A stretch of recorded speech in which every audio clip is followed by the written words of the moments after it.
Hello viewers, welcome to my YouTube channel. Today's topic is spinal cord. Today I will explain you what is spinal cord and how it works. In this picture, this is our brain. It is our brain. This is brain stem.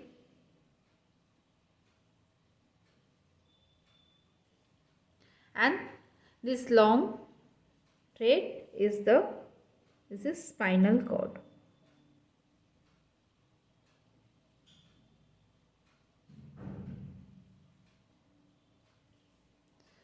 This is spinal cord, okay.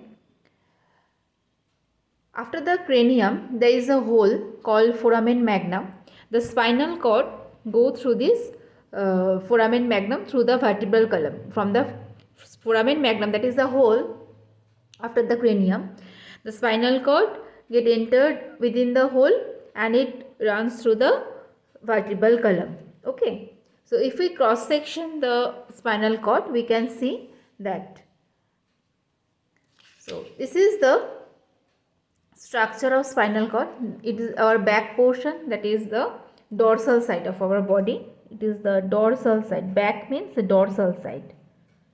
Dorsal side, okay. And the front, that means ventral side.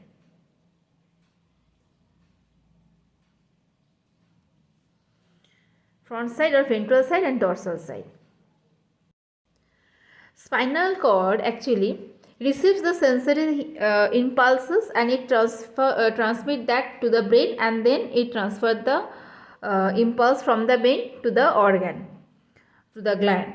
So what are the signals, sensory signals are actually coming through the spinal cord, that are touch, temperature,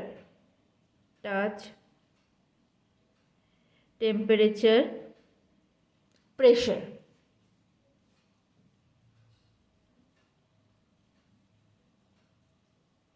These are the sensory impulses come to the spinal cord,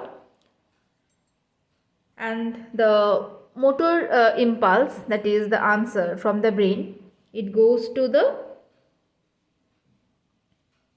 this is the sensory impulses come to the spinal cord, and the motor impulses goes from the spinal cord, that goes to muscle, gland, organ, muscle, gland,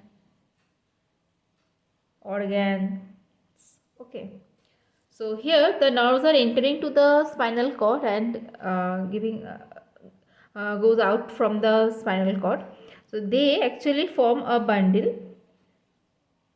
Okay. They form a bundle. This is called the spinal nerve. This is called the spinal nerve. So what happened? The spinal nerves get entered through this point, goes to the brain, and the motor impulses come out from this part. This goes to this and come from this pathway. Now come in detail.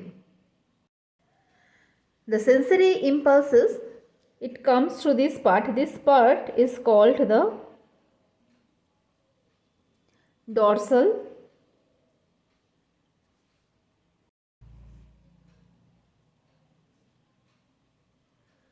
root, dorsal nerve root.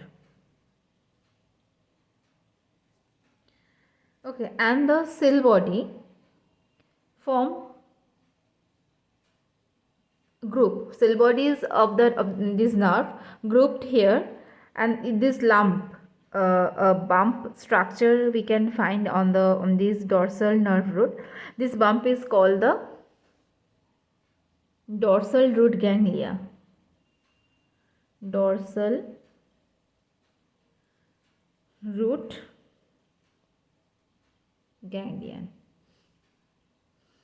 Okay, so sensory nerves are coming in through this dorsal root nerve. Okay, now what happened? In the spinal cord, the central edge area is contain the gray matter, and this part is the white matter. The outer side is white matter and the inner side is comprises with the gray matter. So whenever the impulses are coming to that portion, they jumped the information to the gray matter. This part, this horn like structure of the gray matter, okay, this is called the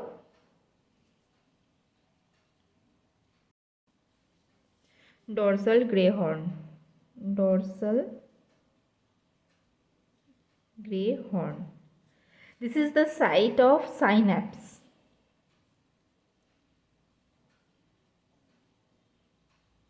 Okay, this is the site of synapse.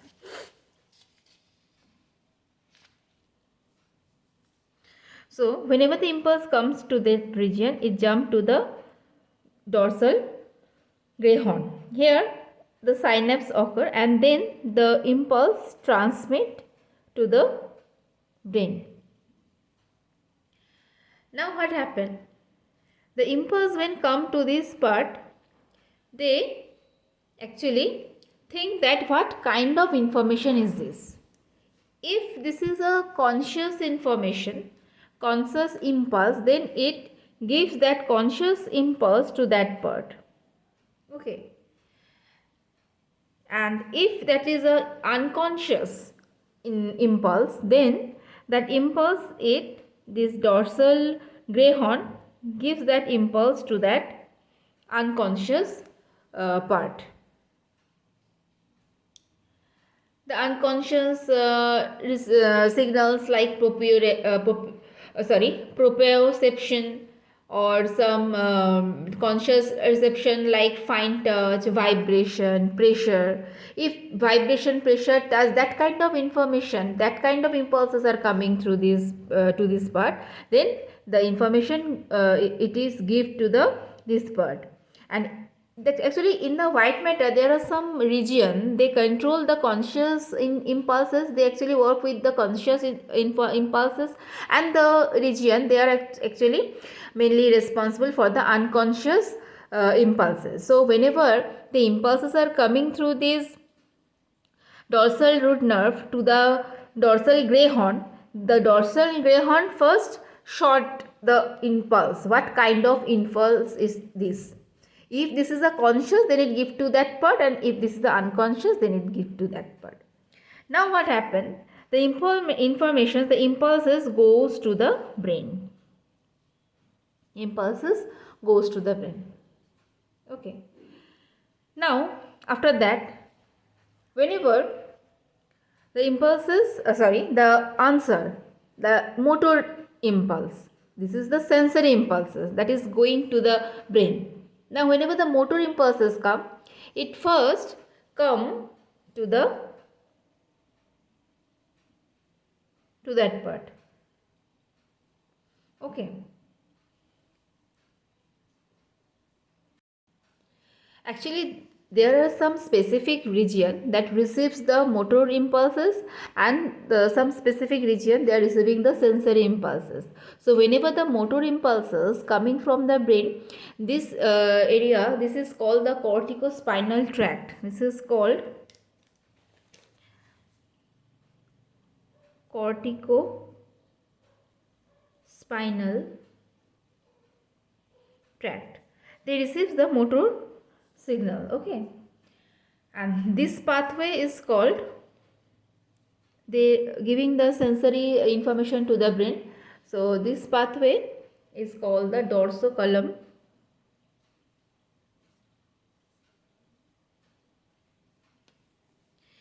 medio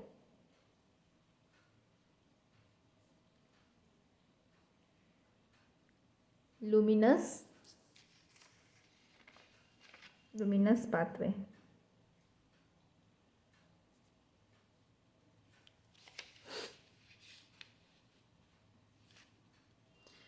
Dorsocolumn medioluminous pathway. Okay. So now the information, the impulses, motor impulses coming from the brain to that part, the corticospinal tract, and then it gives to the next region. Then they think that if this is a conscious, actually this part is dealing with the conscious impulses. So if it is a conscious, then it give to the next part, and if it's a unconscious, then it give to the another region. And from that part, actually what happened when here at the dorsal root horn, sorry, the dorsal gray horn, they receives the sensory information, and there is a particular region at the ventral part, they receives the motor impulses. This is called the ventral gray horn. Ventral gray horn. Whenever the motor impulse is coming in this way, they receives the motor impulses, and then it gives to that nerve root. Then it goes out.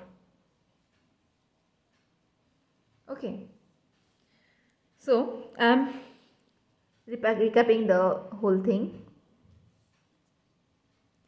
So here look, the sensory impulses are coming through this part. This is called the nerve root. Okay, dorsal nerve root, ventral nerve root. So here from the dorsal nerve root, the information, the sensory impulses coming in, and that bump like structure, that is called the gray horn dorsal root ganglion. So from the dorsal root ganglion, dorsal root, the sensory information jumped into the dorsal gray horn. Now from the dorsal gray horn, if it is a conscious impulse, then it gives to that part. It's the dorsal column medico-luminous pathway, and it gives the information, the impulse to the brain. And if it's the unconscious, then it gives to that part and it gives the information to the brain. Now the answer is coming from the brain. The motor impulses, the answer, that means the motor impulses coming from the brain. So whenever the motor impulse is coming from the brain, it receives by that part, that is the corticospinal tract. Then it gives to the next part, and then from this part it is coming to the this is called the ventral gray horn, and from the ventral gray horn, that impulse is going through this path and goes to the effector. So this is the pathway of the nerve within the spinal cord. Now there is another region. There is a structure here. This part is called the, there is also a bump structure. Okay, this bump structure is called the lateral gray horn.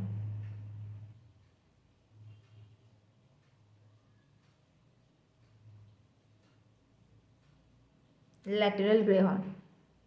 Okay, they gives the motor impulses directly to the ventral nerve root, but their information is not going through that area. It's not going to that area. The information of the lateral gray horn, it's coming in this way, but there is another pathway here.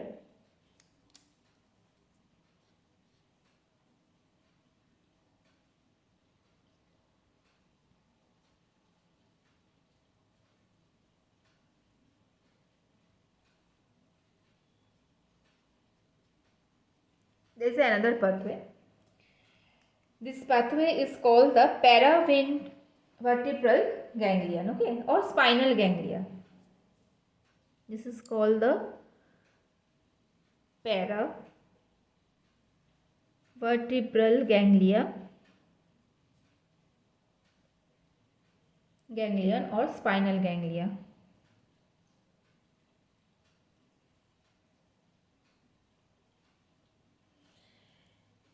This paravertebral ganglia actually goes to the from thoracic to lumbar vertebra, up and down. Okay, so impulses are coming in this way, Actually, the lateral gray horn, it gives the signal to heart, lungs, gland. It's control the autonomous nervous system, controlled by the autonomous nervous system. So this information coming in this way and goes to the up to the thoracic cavity to the lumbar. So this is the function of the spinal cord. And now come to the spinal nerves. This is the structure of the spinal cord. Now come to the spinal nerves. This is our spinal cord, and the spinal cord is divided into 5 parts. That is, first this is a cervical, next there is a thoracic, then lumbar, sacral, coccygeal. Okay. So from the cervical portion, there is a 8 pairs of nerve. 8 pairs. Thoracic part contains 12 pairs of nerve. Lumbar contains 5 pairs, sacral contains 5 pairs, and coccygeal contains 1 pair of nerve. Okay. So here the 8 pairs of nerves are, there is a at the cervical region there are 7 vertebrae. 7 vertebrae. But from each vertebrae we know that there is a nerve emerges, but here from the upper part, C1 emerges from the upper, then from other nerves are emerges from below the vertebra. 1, that is 2, 3, 4, 5, 6, 7 and 8. Okay, so 7 vertebra, and these are the cervical nerves. 1, 2, 3, 4, 5, 6, 7, 8. 8 pairs. 8 pairs. Here I am showing you the half, but there is another part also, the same. Next there is a thoracic cavity. Next lumbar. Lumbar, L1, L2, L3, L4, L5, 5 spinal nerves are there. Sacral also they have the same 5 spinal nerves, and last one the coccyx contain 1, that is coccygeal. Now I am going to tell you that the nerves that are emerges from the spinal cord, they form a bundle. After emerging from the spinal cord, they form a bundle. That bundle is called the plexus. So let's see, there are 4 plexus. How that 4 plexus formed? So from the C1 to 4. From C1 to 4. C1, 2, 3 and 4. These nerves form a bundle. Okay. They form a bundle. That is called, and then it divided into a different part and then goes to the organ. This is a plexus called the cervical plexus. Cervical plexus. Okay. Next there is a from the 5 to T1. From the 5 to T1, 5, 6, 7, 8 and T1. They form a bundle. That bundle is called brachial plexus. This bundle is called the brachial plexus. Brachial plexus. Next there is a lumbar plexus from L1 to L4. 1, 2, 3, 4. They form a bundle. This is lumbar plexus. And then from the 5 to the 4, they form another bundle. 5, then X1, X2, S3, S4. This is sacral. They are called the sacral plexus. Sacral plexus. So what about the thoracic nerve? They actually emerges from the spinal cord and come to the ribs. Look, here are there are 12 pairs of spinal nerves, and we have 12 pairs of ribs. 1 to 10, these are true ribs, and 11, 12 are floating ribs. So these nerves are joined with the ribs. That's why here no plexus is formed. So there are 4 plexus: cervical plexus, brachial plexus, lumbar plexus, sacral plexus. Now one thing I have to mention, that here for the cervical plexus, here 4, 3, 4, okay, and 5. These form the phrenic nerve. This plexus after emerges from that part form the phrenic nerve. We call them as a phrenic nerve. They goes to the diaphragm. They control the movement of the diaphragm. This nerve control the movement of the diaphragm. That's why if anyone get injured at that nerve, then they might have the respiratory disorder or respiratory difficulties. They may feel respiratory difficulties, as because they'll have injured at that particular nerve, phrenic nerve.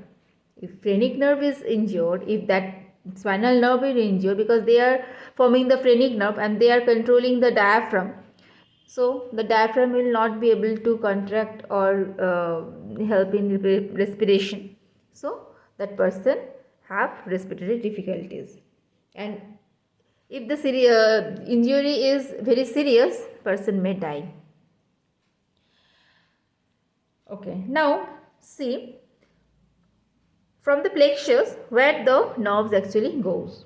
From the cervical plexus, the nerves goes back of the head, shoulder. Okay, so from the cervical plexus, these nerves goes to back of the head, shoulder. Okay, and this phrenic nerve, I've already told about that. Now brachial plexus, this is the brachial plexus. These nerves goes to arm, radial nerve,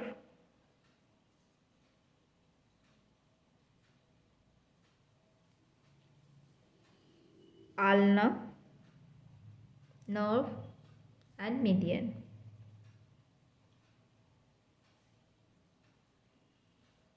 Now look, we have this part is the radius. In our hand there are radius, ulna. Okay, so radius is nerve is coming to control the radius movement of our hands. We can move our hand by the help of this hand. And median nerve is what? Between the ulna and radius. The nerve that is between the ulna and radius. And ulna, what is the radius? This nerve is the radius from our thumb. This is the radius and that is the ulna. So the nerve between the radius and ulna, the nerve median nerve goes through that part. Okay, so radius and ulna and median nerve. So from that part, the nerve goes to that part and they control the movement of our hand. Okay, and we all know from the thoracic nerve, they goes to the rib cage. So we know that they help in respiration. They goes to the intercostal muscles to contract and helping in respiration. So their main function is thoracic nerves are mainly responsible for controlling the respiration. And next, coming to lumbar plexus. Lumbar plexus, they are anterior, medial and lateral aspects of the thigh. Okay, femoral nerve. Lumbar plexus actually control the anterior, medial and lateral aspects of thigh. Anterior, medial and lateral aspects of thigh. We have femur at our thigh, so there is a femoral nerve. Femoral nerve. It controls the movement of that part. Next come to the sacral plexus. Sacral plexus. Sacral plexus, it's a posterior back of the thigh. The lumbar plexus control the movement of the anterior, medial, lateral part. Okay, and the posterior and back part of the thigh is controlled by the sacral nerve, sacral plexus. So here it is a posterior or back of thigh.